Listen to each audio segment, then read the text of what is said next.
दोस्तों, बहुत से लोग एआईएस और 26 एएस के बेस पे अपनी इनकम टैक्स रिटर्न फाइल कर देते हैं, जबकि उन्हें नहीं पता कि इसमें बहुत सी गलत जानकारी भी आती है, जिसकी वजह से कि उन्हें डबल टैक्स पे करना पड़ जाता है।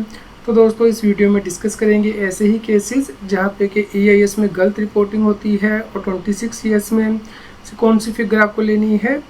आप इस वीडियो को अंत तक ज़रूर देखें ताकि आप इनकम टैक्स की कंप्लायंस कर पाएँ और अपना टैक्स भी बचा पाएँ।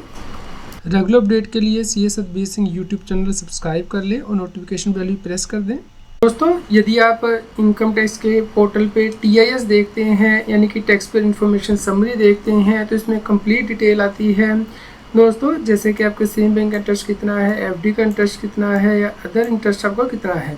लेकिन दोस्तों, यहाँ पे डबल रिपोर्टिंग भी हो सकती है, जिसका कि आपको ध्यान रखना है। जैसे कि आप यहाँ पे देख सकते हैं कि इंटरेस्ट फ्रॉम डिपॉजिट के अंतर्गत ये फिगर आ रही है और इंटरेस्ट फ्रॉम अदर के अंतर्गत एक फिगर आ रही है।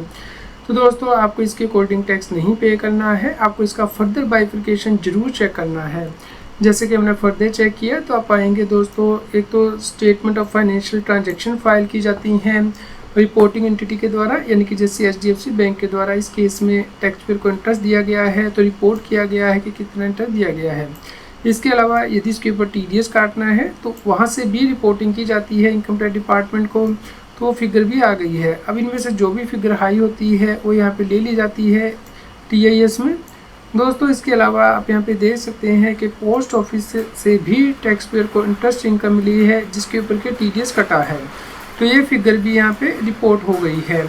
तो दोस्तों, अब यहाँ पे डबल रिपोर्टिंग हो सकती है, जैसे कि आप यहाँ पे देख सकते हैं कि HDFC का इंटरेस्ट और पोस्ट ऑफिस का इंटरेस्ट ये दोनों ही यहाँ पे आ गए हैं, जो हमारा ऊपर इंटरेस्ट फ्रॉम डिपॉजिट में फिगर आ रही है। लेकिन दोस्तों, अगर आप फर्दर जाएंगे तो आप देखेंगे इंटरेस्ट फ्रॉम अदर के अंतर्गत SFT में CRPC चेन्नई के नाम से दोस्तों फिर से ये रिपोर्टिंग की गई है। ये टोटल इंटरेस्ट है जो कि टैक्स पेयर को मिला है पोस्ट ऑफिस से। तो यहाँ पे जो इन्फॉर्मेशन सोर्स है वो बदल गया है, लेकिन है ये पोस्ट ऑफिस ही, जो हेड ऑफिस होता है उसके द्वारा इन्फॉर्मेशन दी गई है। तो इस प्रकार ये डबल जो इनकम है टैक्स पेयर की आ गई है TIS में। तो दोस्तों, आपको इसका ध्यान रखना है। जैसे कि आप देख सकते हैं कि ये TDS से इन्फॉर्मेशन आ रही है 26 AS से, जो कि पोस्ट ऑफिस ने TDS काटा है टैक्स पेयर का, तो वो फिगर यहाँ पे आ गई है दोस्तों। इसके अलावा अगर आप फर्दर देखेंगे AIS में तो आप यहाँ पे देखेंगे कि अकाउंट नंबर दिए हैं FD के, जो saving account senior citizen saving account खोला है टैक्स पेयर ने, उसके जो इंटरेस्ट मिला है वो भी यहाँ पे आ रहा है। तो इस प्रकार ये डबल रिपोर्टिंग है, आपको ध्यान रखना है कि इसके ऊपर डबल टैक्स ना पे हो जाए, इसलिए आपको इसका फीडबैक ज़रूर देना है। तो इसके लिए दोस्तों AIS में ही ऑप्शन होती है फीडबैक देने की, यहाँ पे ऑप्शनल है, लेकिन आप इसे दे दीजिए क्योंकि आप इस फिगर को इंक्लूड नहीं करेंगे अपने इनकम टैक्स रिटर्न में।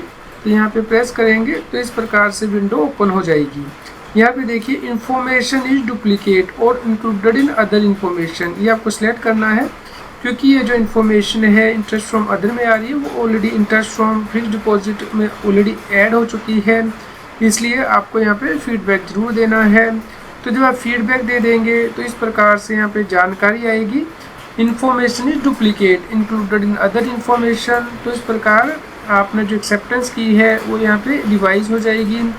तो आप देख सकते हैं आपका TIS जो है अब यहाँ पे रिवाइज हो चुका है, यानी कि इंटरेस्ट फ्रॉम अदर के अंतर्गत जो फिगर आ रही है वो क्योंकि ऑलरेडी यहाँ पे इंक्लूडेड है इंटरेस्ट फ्रॉम फिक्स्ड डिपॉजिट में, इसलिए हमने यहाँ पे अब फीडबैक दे दी है कि इन्फॉर्मेशन डुप्लीकेट है। तो इस प्रकार अब आपको नोटिस नहीं आएगा इनकम टैक्स डिपार्टमेंट से, क्योंकि आपने टाइमली एक्शन ले लिया है AIS में। इसी प्रकार की मिस्टेक जो है शेयर्स या फिर म्यूचुअल फंड जब सेल करते हैं उसमें भी दिखाई दे सकती है। जैसे कि आप यहाँ पे देख सकते हैं टैक्स पेयर के द्वारा दोस्तों यहाँ पे sale of security unit mutual fund की फिगर आ रही है, जो कि 1 करोड़ 10 लाख रुपये आ रही है। लेकिन जब हमने फर्दर इन्वेस्टिगेशन किया तो एक्चुअली में टैक्स पेयर ने इतनी सेल नहीं की थी म्यूचुअल फंड और शेयर की। दोस्तों, जब आप फर्दर बाइफिकेशन देखते हैं तो यहाँ पे आप पाएंगे कि टैक्स पेयर का ब्रेकअप कैसे आ रहा है। तो जो डिफरेंट सोर्स हैं उनके द्वारा इन्फॉर्मेशन यहाँ पे दी गई है, जैसे कि क्या टैक्स पेयर ने जो है इक्विटी शेयर सेल किए हैं, म्यूचुअल फंड सेल किए हैं, तो सभी का टोटल होकर यहाँ पे आ रहा है।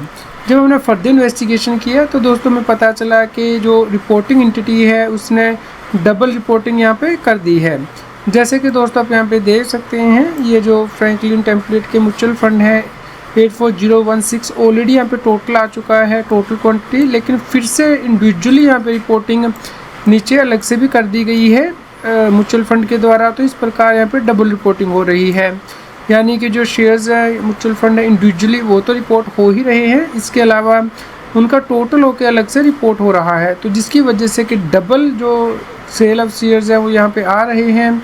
तो इसलिए आपको यहाँ पे फिर से फीडबैक देना है कि यहाँ पे इंफॉर्मेशन डुप्लीकेट होके आ रही है, तो इसे मैच ज़रूर करना है, otherwise income tax department notice जारी कर सकता है कि आपने कुछ शेयर्स की सेल या म्यूचुअल फंड की सेल अपनी ITR में रिपोर्ट नहीं की है, तो इस केस में मिसमैच का नोटिस आपको आएगा।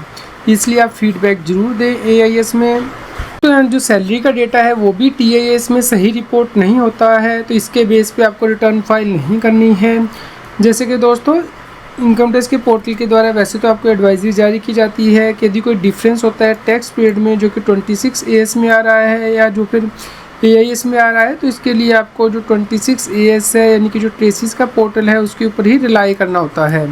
लेकिन दोस्तों सिर्फ टैक्स पीरियड के लिए आपको रिलाई करना है, इनके TDS के लिए, इनकम के लिए रिलाई नहीं करना है। तो यहाँ पे आप देख सकते हैं दोस्तों कि जब टैक्स पेयर की सैलरी पे TDS कटता है तो ये इंफॉर्मेशन दी जाती है कि कितनी इनकम के ऊपर TDS कटा है।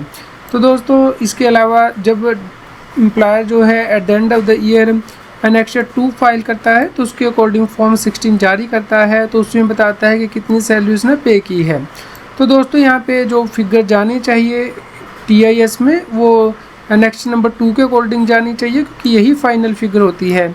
TDS रिटर्न को फाइल करते हुए अगर कोई टैक्स डिडक्टर गलती कर देता है तो वो ये फिगर आपको कंसीडर नहीं करनी है, ये TIS में नहीं जानी चाहिए थी, बल्कि ये फिगर जानी चाहिए थी जो कि एनेक्स 2 में आ रही है, जिसके अकॉर्डिंग के फॉर्म नंबर 16 जारी किया जाता है।